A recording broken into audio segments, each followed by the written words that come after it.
The ground splits open beneath midnight.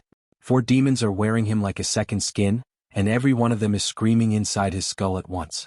Something enormous climbs up out of the crack in the earth. It looks at him. It recognizes what he's become. Manfred's eyes have gone black. Black smoke leaks from his mouth. It offers him a way out.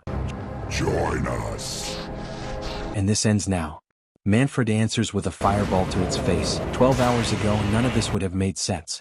Meet Manfred Bernardo. Professional medium. Professional con artist. Currently on the run from a debt collector who deals in curses instead of cash.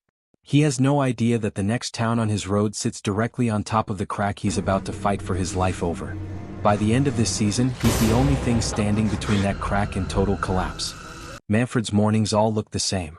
A hotel suite, a wealthy client, a seance staged just convincingly enough to be believed. Today's client is a woman named Rachel, paying to speak with her dead husband Harold one more time. Rachel's here. It goes sideways fast. Harold isn't done being angry. I'm seeing someone. Angry enough that when he learns Rachel's moved on with his old business partner, he seizes control of Manfred's own body and tries to kill her. Manfred barely wrestles back control. It's a warning sign. If a jealous dead husband can take the wheel that easily, something worse eventually will. The real trouble arrives by phone. A man named Hightower has found him, and this isn't about an unpaid bill anymore. Manfred can hear it in his voice. So Manfred does what he always does. He runs on the advice of the one person who's never steered him wrong. His grandmother, Zilda. Except Zilda's been dead for a year. She still rides shotgun in his RV, because Manfred's the only one who can see her. She sends him to Midnight, Texas, a town so small it barely shows up on a map. He pulls up outside the local pawn shop, and the second he steps inside, the voices start. Dozens of them layered on top of each other, getting louder the deeper he goes, until it's Bobo Winthrop, his new landlord, who has to pull him out of it. Bobo isn't just renting him a house. He's quietly searching for a missing fiancée. She walked out. And he offers Manfred a deal on the spot. Find her and he'll waive a month's rent. He's not passing through a sleepy town. He's standing on something alive underneath it, and Bobo's just the first person to prove it. One by one, the rest of the locals introduce themselves, and every one of them is hiding something. Fiji Kavanaugh leaves cookies on his counter as a welcome gift. A tattoo artist named Joe is another face in the crowd of locals. Manfred passes on his way into town that same day. No explanation offered, none needed yet. I'm Creek. Creek Lovell waits tables at the diner and walks him straight into a back room reserved for midnighters only. A room the regular customers from the next town over don't even know exists. Olivia watches him like she's deciding whether he's a threat worth eliminating. Working the counter is a woman named Madonna, sharp-tongued and clearly done with a couple of rowdy customers. And eating alone at one of the tables is a soft-spoken reverend everyone just calls Rev, the kind of quiet presence who notices everything and says almost nothing. He'll turn out to be carrying the heaviest secret in town. And then there's Lemuel Bridget. eyes the wrong shade of blue, works nights only, and casually threatens to drain Manfred's blood like it's small talk over dinner. When a couple of bikers from a gang called the Sons of Lucifer start harassing Creek right there in the diner, Lemuel takes it seriously enough to leech a hit of energy off Manfred instead, just to keep him fight ready in case it turns into something worse. The moment Manfred notices the energy drain, he asks exactly what he's dealing with. What are you exactly? Vampire. He answered just as plainly. Seriously? He opts out of draining Manfred's blood tonight, though he makes clear it's still on the table. It doesn't come to that, not tonight. But it's the first sign of a threat that's going to follow this town for the rest of the season. Then Manfred realizes something. He's not the strangest person in this town. Not even close. The next day, the whole town gathers for its annual picnic, the closest thing midnight has to normal. It doesn't last. A dog's barking leads 2 women down to the riverbank, and what they find ends the calm for good. Bobo's missing fiancée, bloated and decomposing in the water. Police flood into midnight for the first time in years. That's the real nightmare here, not the murder but the outside world finally looking too closely at a town built to be overlooked. Manfred gets pulled into the investigation almost immediately, and when he proves he has information he shouldn't have. Hello again. Need to take your statement, Mr. Bernardo. Details a stranger in town for 2 days has no business knowing. The local sheriff makes the mistake of trusting a self-described con man's tip. It pays off. Divers pull a gun from the water. A gun registered to Bobo. Before the sun sets, Bobo is in handcuffs for a murder the town is almost certain he didn't commit. That night, Manfred learns exactly how far the Midnighters go to protect one of their own. Olivia, turns out she's a professional assassin, ties him up and interrogates him at knife point to be sure he isn't a threat sent to expose them. He isn't. Once Lemuel vouches for him, He's one of us. the group makes their position clear. Manfred is one of them now, whether he asked for it or not. Midnight has hidden the supernatural for centuries. Manfred just became the newest resident who can't leave. Whatever he was running from before, it's about to feel a lot smaller than what he just agreed to protect. With Bobo locked up, Manfred sets out to clear his name the only way he can, asking a dead woman who really killed her. What is it you need to tell me? Aubrey's ghost points him toward a biker gang instead, and it's enough to get Bobo released. But the sheriff isn't ready to let him off that The easy. gun that was registered to you. Well, that might be true. But it doesn't change the fact that I didn't kill Okay, her. well, let's say that you didn't kill her. Who did? Midnight doesn't get to celebrate for long. It's the night of the full moon and Rev's secret finally surfaces. He's a were-tiger, and something makes tonight's hunger sharper than ever before. An officer investigating the case wanders into his cellar and doesn't walk back out. Then the same beast corners Manfred and Creek in a gas station garage. She drops a car on it with her own hands just to buy them a few seconds, and it's barely enough. They make it back to the RV with the tiger still on their heels. Olivia and Lemuel arrive just in time to drive it off with gunfire. By sunrise, Rev is human again, and fully aware of what he did the night before. It's the first time this season Midnight loses someone from the inside. It won't be the last. Just as the town starts to breathe again, a bus rolls in carrying old friends of Lemuel's, a nest of vampires led by a man named Zachariah, claiming they've turned over a new leaf. Manfred doesn't buy it. Neither does Olivia. They're right not to. For old time's sake. Zach poisons Lemuel with silver, kills one of his own to make a point, and turns the streets of Midnight into a hunting ground overnight. It comes out that Zach is the very vampire who turned Lemuel centuries ago, back when Lemuel was enslaved and desperate enough to accept anything that promised freedom. Turning back. There's no turning back for me. A debt Zach's been collecting on ever since. When Lemuel finally turns on him for good, Zach reminds him exactly who's responsible for what he is. I made you. I can unmake you. But Zach was wrong about how that goes. The Midnighters fight back with sanctified light and a plan that hinges on Manfred offering himself as bait to draw the nest into one place. It costs Olivia serious injuries and nearly costs Lemuel his life, but by dawn the nest is gone. And Manfred has proven for the first time he's willing to bleed for this town. A young man pulls over to help a stranded blonde at a rest stop. He doesn't survive the drive. Then Manfred realizes he's not hunting a killer. He's hunting something that isn't human at all. Her name isn't important. What she is a rare, ancient kind of supernatural hunter with a taste for men, and Midnight's pull has drawn her in exactly like it draws in everything else. She warns every victim the same way, right before she stops being beautiful. You have been very bad. While the Manfred tracks her down at a roadside convenient, two other threads tighten. Bobo finally makes a move on Fiji, only for his own past to catch up with him. The same biker gang connected to the first murder breaks into his home and vandalizes it as a warning, making clear this isn't random. And in El Paso, on a routine job, Olivia gets word that reopens a wound she thought was closed. Her father is looking for her again and he's willing to pay strangers to find her. She spent years making sure nobody from that part of her life could track her down. Somebody just did. She makes sure the man he sent gets the message. By the end of the night, the predator is stopped in a blaze that lights up the woods outside town, but Midnight's list of enemies keeps growing. Hightower finally catches up to Manfred, and this time there's no more running. What Manfred confesses shakes everyone around him. Years earlier, he and Zilda ran the cruelest con of their lives, arranging Manfred's own engagement to Hightower's daughter Violet purely to steal from her father, then vanishing days before the wedding. Left her at the old. That's not very nice. Violet never recovered. She's been dead for years, and Hightower has been carrying her corpse across Texas ever since, refusing to let her go. Manfred does something he's never done before. He stays and faces it, using his gift to give both of them one final conversation.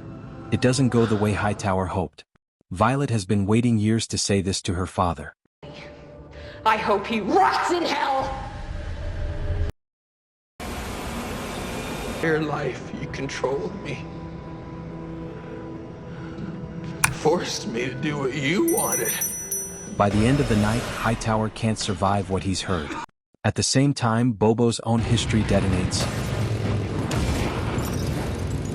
The Sons of Lucifer firebomb the pawn shop as a distraction, and while everyone's fighting the flames, they use the chaos to kidnap Fiji, drugging her and leaving her tied up in a shipping container. To save her, Bobo has to admit the truth: he isn't just hiding from bikers. He's the son of a wealthy white supremacist family, and he stole the fortune that made him their most wanted target the moment he ran. The rescue costs a biker leader his life at Bobo's hands. It's the first time Bobo kills to protect someone he loves. It won't be the last time this season a Midnighter crosses that same line. With both threats put down in the same brutal stretch, the town gets something rare, a few days that almost feel normal. Bobo and Fiji finally stop circling each other. Manfred and Creek settle into something that looks, for the first time, like an actual relationship instead of two people hiding from their past together. It won't last. Nothing in Midnight ever does. A local teenager goes missing and Manfred's senses go into overdrive. He's suddenly seeing far more ghosts than usual with no idea why. Fiji feels it too. Something's been reaching for her in her sleep for weeks. And she's starting to wonder if she's losing her mind. The search leads to a second body and a horrifying pattern takes shape. Someone in Midnight is killing, and it isn't supernatural. It's human. Then Manfred finds the evidence hidden inside Creek's own house. The killer isn't her father. It's her little brother. Connor has been murdering young women for pleasure, and Sean has spent years quietly covering for his own son, telling himself it was protection. When Creek finally confronts her brother, he doesn't even try to deny it.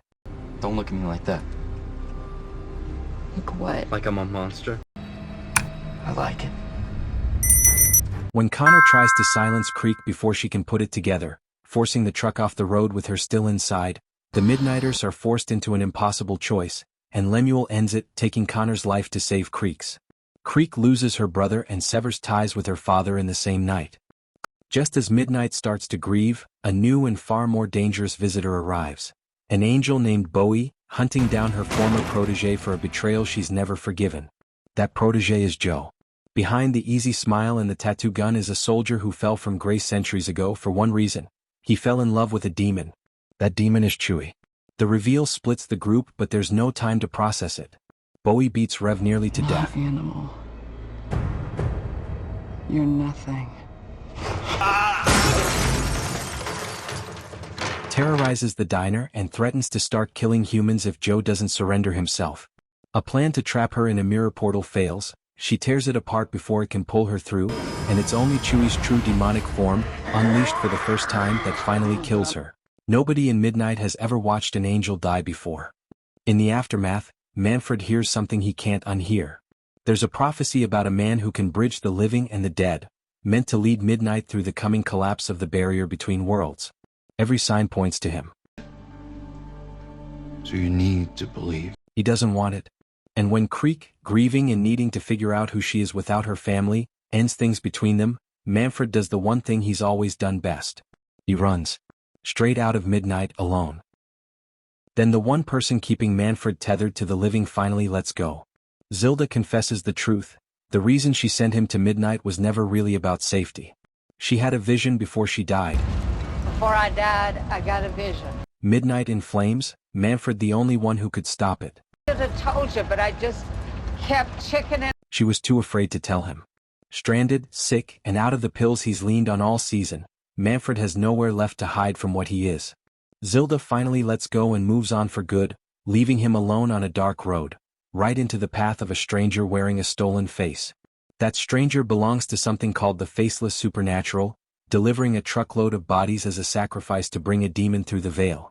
Manfred barely survives the encounter, ripping the borrowed face clean off, and drags himself back to Midnight just in time to stop the offering, but not in time to stop the demon from marking its target. That target is Fiji. The veil's influence is spreading fast now. Lemuel's hunger turns violent enough that Olivia has to fight him off with silver. I'm sorry. Rev starts craving meat he's avoided his whole adult life. Even Creek is pushed towards something dark enough to put a blade to her own throat, before Fiji's magic breaks the spell just in time. Midnight isn't just under attack anymore. It's coming apart from the inside. An apocalyptic sandstorm rolls in, carrying wraiths ahead of the demon's full arrival. Bobo refuses to leave Fiji's side no matter how many times she tells him to. He's already lost one family to violence he couldn't stop, and he's not losing another one to a demon he's never even seen. The Midnighters evacuate, and in the chaos, Fiji finally admits the secret she's kept all season. You know why the storm is chasing you. It's time you tell us.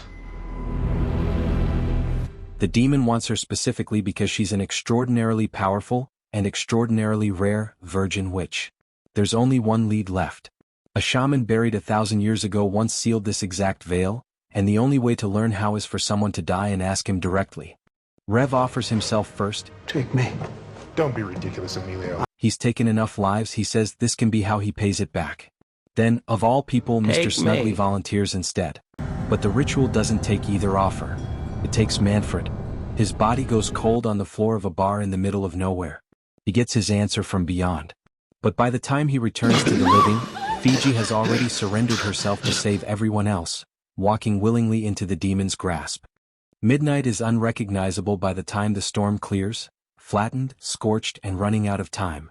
Manfred lays out the only plan they have: hold the wraiths back with sanctified weapons long enough to reach Fiji, and find a way to kill something that's never been killed before.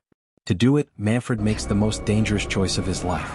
He calls out to every demonic spirit trapped in the pawn shop's cursed objects and invites them to possess him, trading his own body as a weapon in exchange for sending them to hell once the fight is over.